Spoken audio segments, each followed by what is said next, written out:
Yeah, what's up, guys? Welcome to the SATS show, your beginner-friendly guide to saving in Bitcoin. Today, we're gonna do what we do every day of the week, Monday through Friday. We're gonna stack some SATs, satoshis, fractions of a Bitcoin. I'll tell you more about that in a second. Today's title for the show is "Time is Scarce." When I say time is money, well, your life is time, and you have a limited amount of it. Don't trade your time for anything less than Bitcoin. Don't trade your time for weak currency. Okay? Yeah, I guess you could temporarily exchange your time for weak currency because that's the only thing available. But as soon as you get that weak currency, convert it to Bitcoin, and we'll talk about that. We'll talk more about that during the Why We Stack segment. All right? Cool. Happy Monday. Welcome back to the show. Hope you had a great weekend. Let's get into the first segment of the show. Let's say what's up to everybody. Comment in the chat if you're here. Say hello. Shout out if you're here. We actually oh, give me a second. Get the wrong window. Cool. Shout out. Welcome everybody. Okay, so let's jump into the first segment of the show, which we like to call SAT Strength. McLovin in the house. Round of applause from the live studio audience for McLovin. Welcome, dude. Sorry I couldn't participate in Simply today. I was trying to do some work and listening to you guys in the background, so it was a good show. That's right. This is live LFG. Let's go. It's live, baby. Let's do this. So it's important to. Well, let's do the SAT strength, and then we'll talk about why we stack. Okay. So SAT strength today. The price of Bitcoin has come up a little bit, about $1,500 since the last show. So today, today for a single dollar, you can buy 3,600 Bitcoin. Sorry, 3,600 Satoshis. What the hell is a Satoshi? A Satoshi is a fraction of a Bitcoin, just like a dollar. It's composed out of 100 cents. If you collect 100 million Satoshis, you in essence have a whole Bitcoin. Okay, so it's still Bitcoin. It's just the smallest denomination of a Bitcoin. Okay, a Satoshi, and we call them SATs for short. Okay, sweet. Let's say you're walking down the street, find a penny, pick it up. All the day you'll have 35, well, almost 36 Satoshis, right? So there you go. One penny's worth 36 Satoshis. When Bitcoin hits $1 million, 1 penny will be equal to 1 Satoshi. And then you're going to look back in time and kick yourself right in the nuts for not picking up some Bitcoin. What up, Leonard? Leonard in the house. Round of applause from the live studio audience for Leonard. Choo! Welcome, dude. If it's your first time here and you have not received 1,000 sats from me over the Lightning Network, hit subscribe, comment in the chat and say, yo, where's my 1,000 sats? I'm going to send you 1,000 sats live over the internet on the Lightning Network. It's Bitcoin.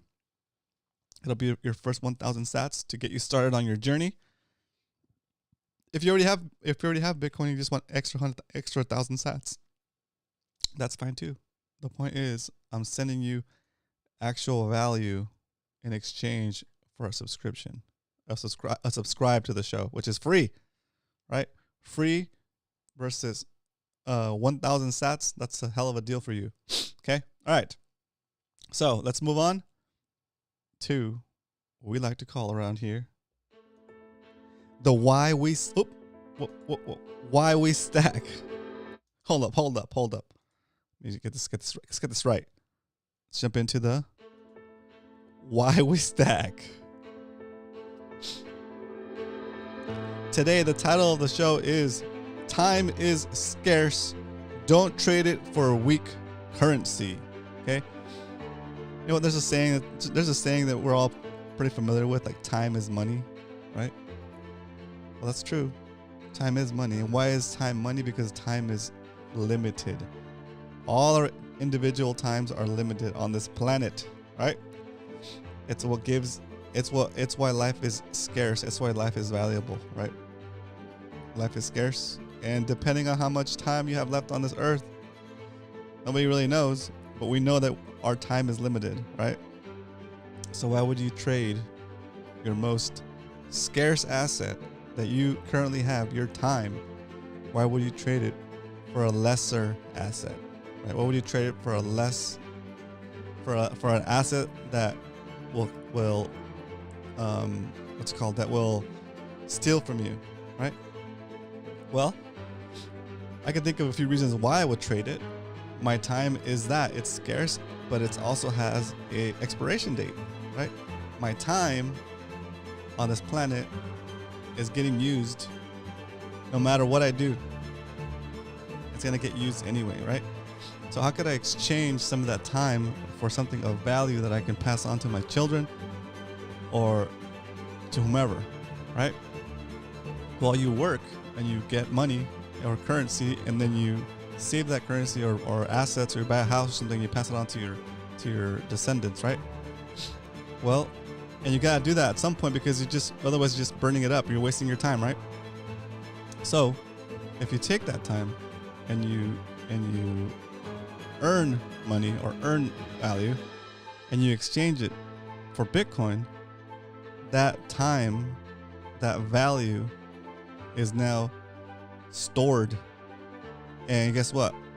You don't have that expiration date anymore, right? You can take your time and you can make it infinite, right? So, which is a really crazy concept. You take your scarcest asset, which is your time, and you convert it into Bitcoin. And in so doing, now you've saved away some of that value that you were born with, I guess, right? Your potential for life. You're taking that and you're saving it, and you can pass that on to whomever you want to, right? And since it's on the Bitcoin network, since that value is transferred onto the Bitcoin network, and you have self-custody of that Bitcoin with your own seed phrase, nobody can touch it. No government, no thief, no crooks can access it.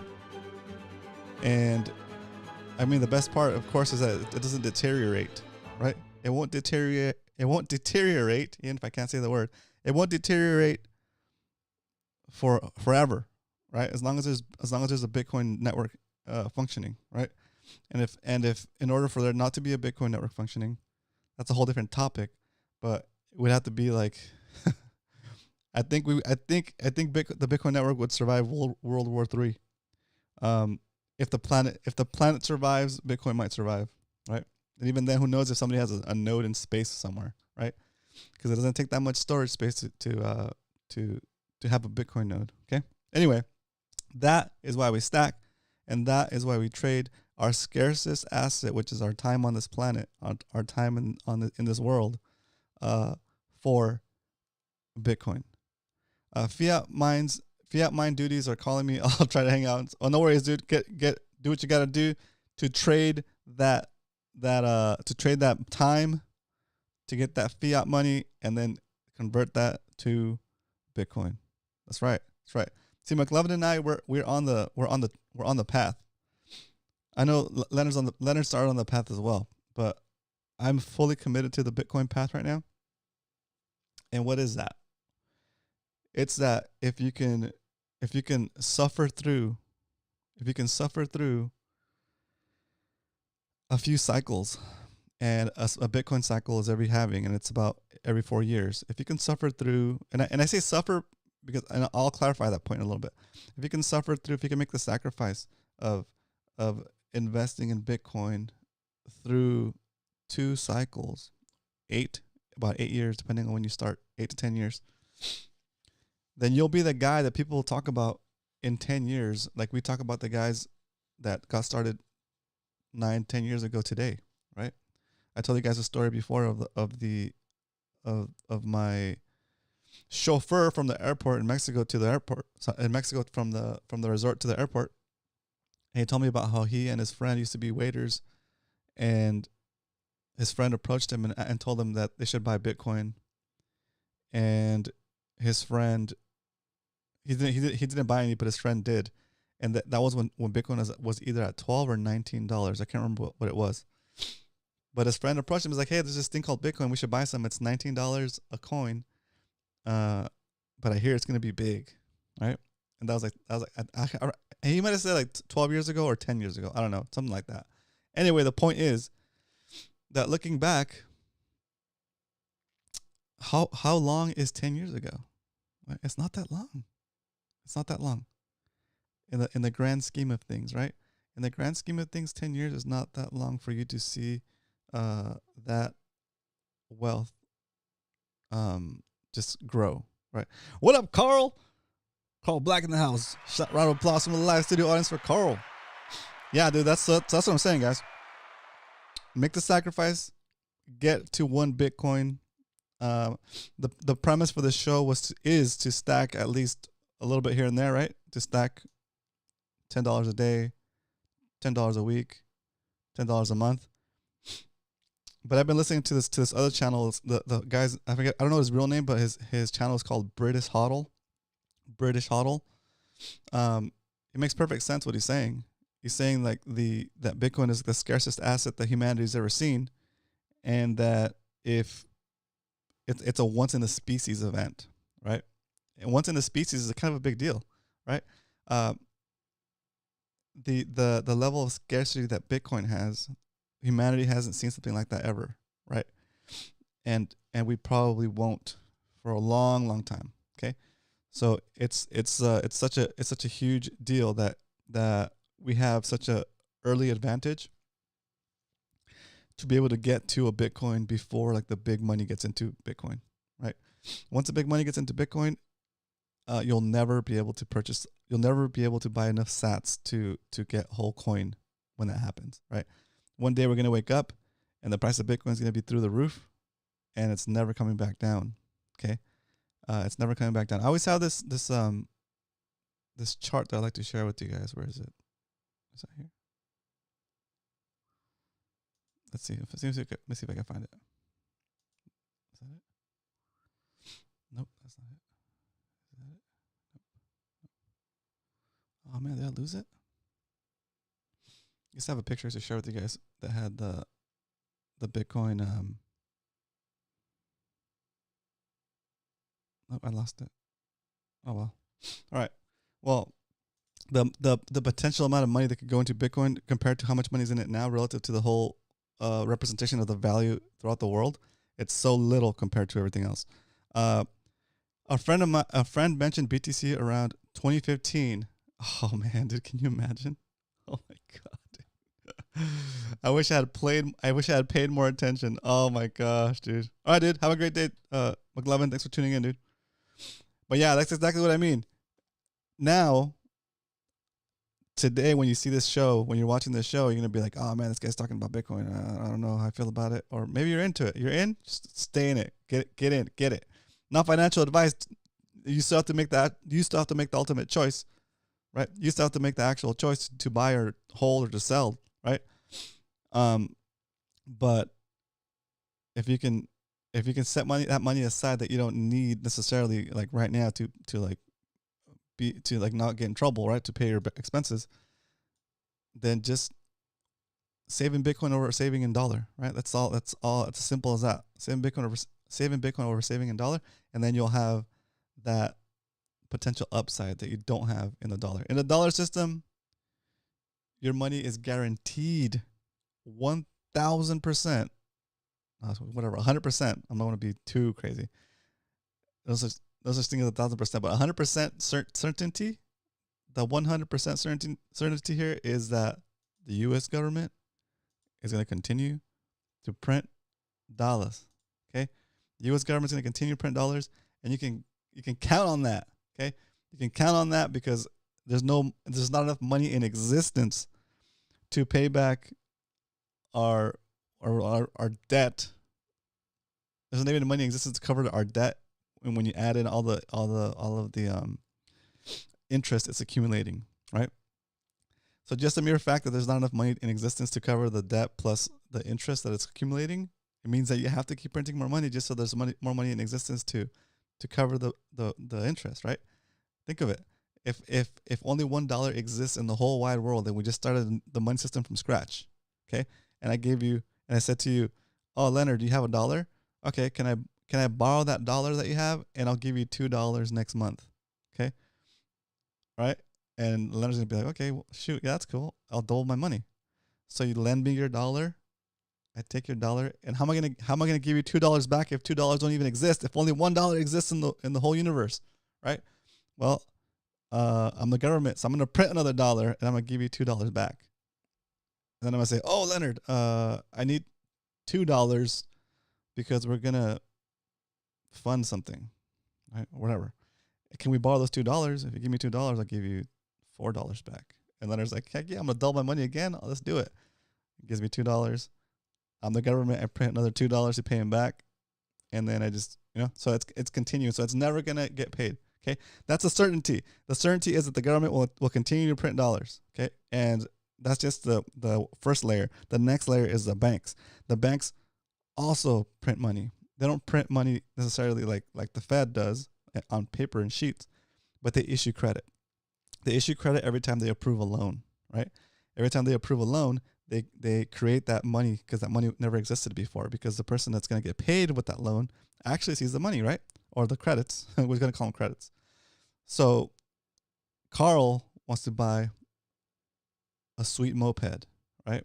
And he goes to the bank and he gets a loan for the sweet moped, and let's say it costs $5,000. Okay, those $5,000 didn't exist until the bank issued that credit to Carl, and in essence, it created that money right there, right on the spot. Boom, just like that. It created money out of thin air, and now Carl is on the hook to pay that debt back with interest. But the money is created as soon as that credit is issued, because Carl is going to take that $5,000 check that he got from the bank that was created out of thin air, and he's going to give it to whoever's selling him that sweet moped. So he's going to get that sweet moped. The person that sold, the company or person that sold him that sweet moped, is going to take those $5,000 and put them in their bank account, right? And then their bank is going to take those $5,000 and say, "Oh, we got $5,000 we can loan out," right? And they're not even going to hold. They're not going to even hold that money in reserves. They're just going to loan it out to the next person, and the cycle continues over and over and over again, expanded over thousands and millions of transactions. And next thing you know, the way that banks work, they make even more money on a bigger scale than the government could ever hope for, right? So you have all this money continuously expanding, and that's why prices are going up so high. This is inflation, right? They're inflating the money supply. So when you see on the news, they say, "Oh, the Fed is going to raise the interest rate because people are too wealthy. People are spending too much money, so it's causing inflation." Yeah, they're trying to blame you, right, for buying things with credit as causing inflation. But the real reason why there's inflation in the first place is because they're printing money in the background, because they're creating a bunch of money, right? And because the banks, that is a part of it. That is a part of what causes inflation. The banks issuing debt, but you also they don't ever mention the fact that they can print money at will, right? So it's not so punishing people by raising prices and raising interest rate doesn't really help the real problem, which is the money printing in the background. Okay, all of that to say that you can guarantee that the price of that the devaluation of the dollar is going to continue on forever. So that's the riskier asset, right? And you can also guarantee that over a span of time, over like the 8 or 10 years that we're talking about here, the price of Bitcoin relative to the dollar is going to continue to rise because the dollar is weakening every day. Okay, so that's the whole idea of why you would move your value into Bitcoin as opposed to having it in the fiat system, the dollar system, or whatever country you're in, whatever your national currency is. Okay, they're stealing from you by inflation because that way they can do things without having to ask you for permission via a vote. Okay, all right. So that said, we don't only talk about Bitcoin in the show; we also stack Bitcoin. But first, let's jump into our stack recap. This is where I show you guys what we've been doing for the past couple months. We started this show on May 22nd, I think. It is browser. May 22nd. We started the show buying $5 of Bitcoin Monday through Friday. Slow and steady. Our first purchase was for 18,000 Satoshis. Okay. We've been buying pretty much ever since Monday through Friday, to the point where now we have accumulated 4.6 million Satoshis, or 0.04638362 Bitcoin. Nowhere near a whole Bitcoin, right? But we're getting closer, okay? And again, the premise of this show is to show you how easy it is to do it, and that you don't need to buy a whole Bitcoin at once, okay? You can buy fractions of a Bitcoin, Satoshis, and just go slow and steady. Next thing you know, we were down about 10% a while back, right? We're down about 10% about maybe 2 or 3 weeks ago. Slow and steady Bitcoin came back up, and now we're back at close to equal, right? Well, slow and steady, the price of Bitcoin will start to pull away from here, and we'll be in profits, okay? So what's gonna happen? Today, the price of Bitcoin is 27,846. And our average buy price is 27,991. But our actual average buy price is 27,555. Still, the price of Bitcoin is now above our average buy price.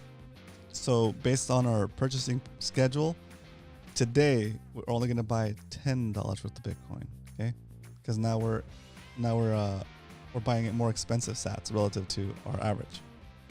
In reality, it shouldn't matter if you have a DCA strategy set up for yourself. You just need to pick a time, a frequency. So you pick a weekday. You pick maybe every day of the week. You can pick every month. You pick once a week, once every 2 weeks, whatever you feel like.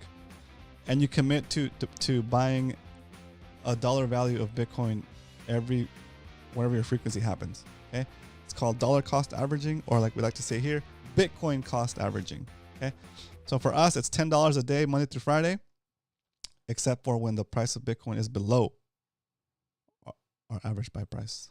If the price of Bitcoin is below our average buy price, we double it up.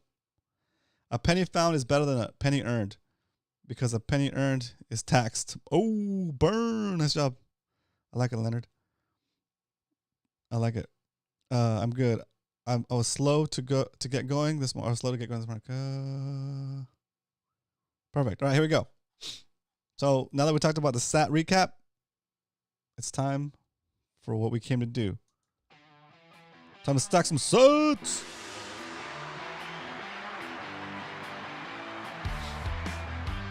And as you know, I stack with Swan Bitcoin. You can go to Swan by typing in Swan into the chat. It should give you a link to. I'll just type it in for you guys. StackSatsShow.com/Swan will take you to our affiliate page, where you can get $10 worth of free Bitcoin when you set up your account if you join through my affiliate link. Okay? If you don't want to join through my affiliate link, that's fine too. Just go straight to swanbitcoin.com. Get started. It's more important for me to get started It's more important for me that you get started in saving Bitcoin than it is for me to get that affiliate credit. I want you to get on the path. Okay, get on the path of saving in money that doesn't steal from you. Okay. Today we're gonna go with $10 worth of Bitcoin. Preview, and let me switch screens so I can preview my buy. Boom. $10 worth of Bitcoin. It's gonna cost us 10 cents. Just like that. Let's see. Today is episode 71. The Stack Sats Show. And we're about to buy some Bitcoin. Here we go. I'm going to show you guys the actual buy process. Boom. Here we go. $10 worth of Bitcoin. It's going to cost us 10 cents because the percentage here is 0.99% of the fees. Here we go. Cut the music. Drum roll, please. Okay, here we go. Why would you want a free $10 worth of Bitcoin? That's right. That's like a bonus DCA for you. Like a bonus DCA. Oh, is it gonna happen? Is it gonna happen? Drum roll, please.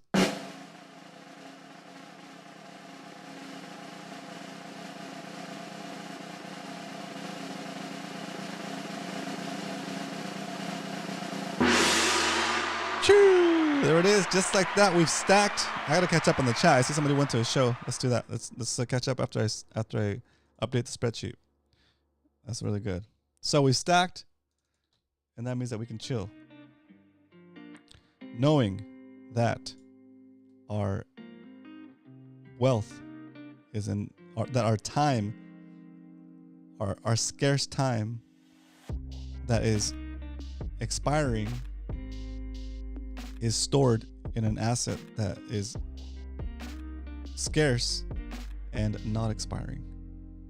Immortal. Okay. Let's get this sheet updated. Today is that's 10. 10/2. October, guys. What do you guys gonna be for Halloween? What are you gonna be for Halloween, boys? Do you A, trick or treat, B, stay home and give away candy? What do you do? What do you do?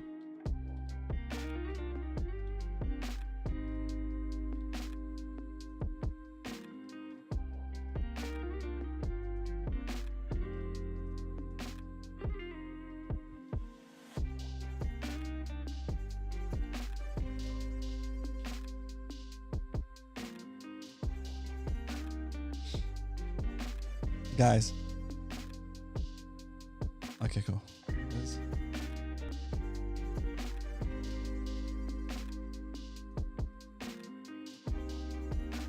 I'm not gonna lie, boys. I feel kind of like 35,000 sats. I mean, I'll take it. It's 35,000 sats that we didn't have before.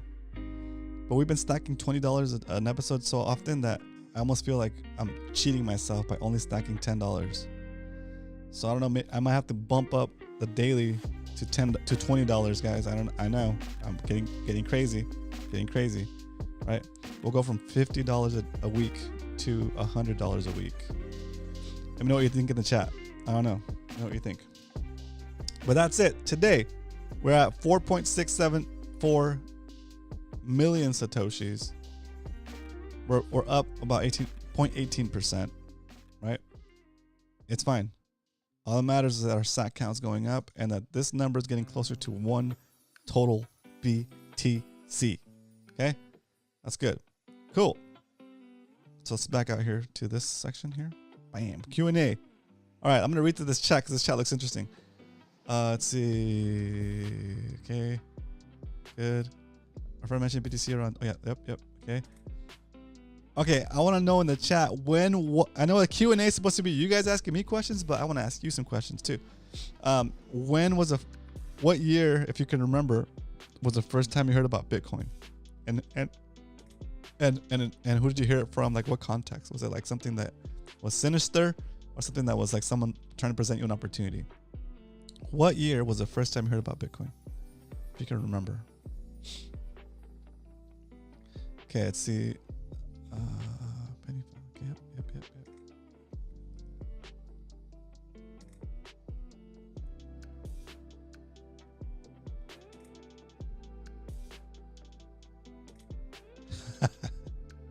You guys can't even drink anymore. How was Bert? Sounds like a good shit. What's Bert?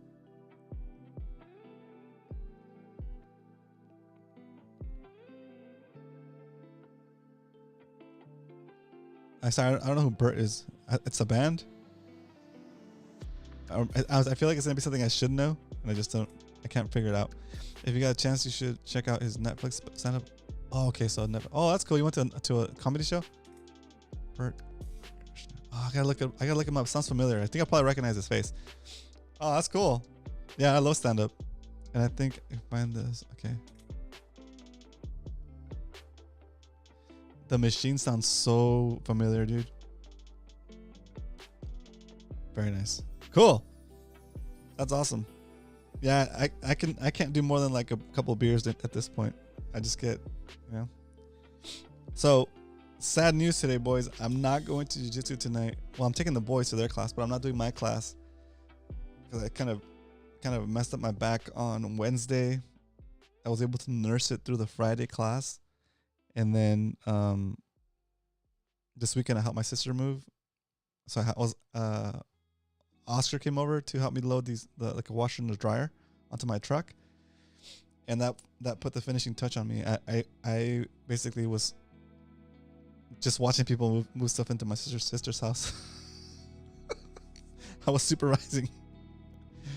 And we did some more moving yesterday, and then today, like, my back doesn't feel that great, but it still feels better than it did yesterday. So I'm gonna skip today. So sad, but I'll be back in jiu-jitsu on Wednesday. So that's what I got for you guys today.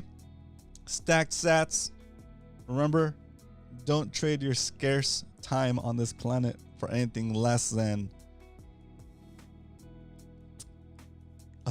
anything less than sats, anything less than more Bitcoin. Okay, it's not worth to trade for anything else. Everything else is decaying, disintegrating before your very eyes, like on the Avengers when Thanos snaps his fingers. That's half. Thanos got rid of half the population on the planet. Well, the government snapping their fingers and getting rid of half your wealth over 7 years. Okay, so think about that. Half your wealth over 7 years. The government. Boop. It doesn't happen as quickly as it does on Avengers, but it happens over the span of about 7 years right now. If the true interest rate is about 10%. Okay. All right, that's all I got. Hope you guys have a good rest of the day. There is hope. Bitcoin is the hope. Okay, Bitcoin is hope. Saving Bitcoin. Spend them dollars. Spend the dollars that you need to spend to save in Bitcoin. All right. What we used to say? What did we used to say before? Because remember, smoking is bad for your health, and the dollar is bad for your wealth. Later, Stack Sats boys.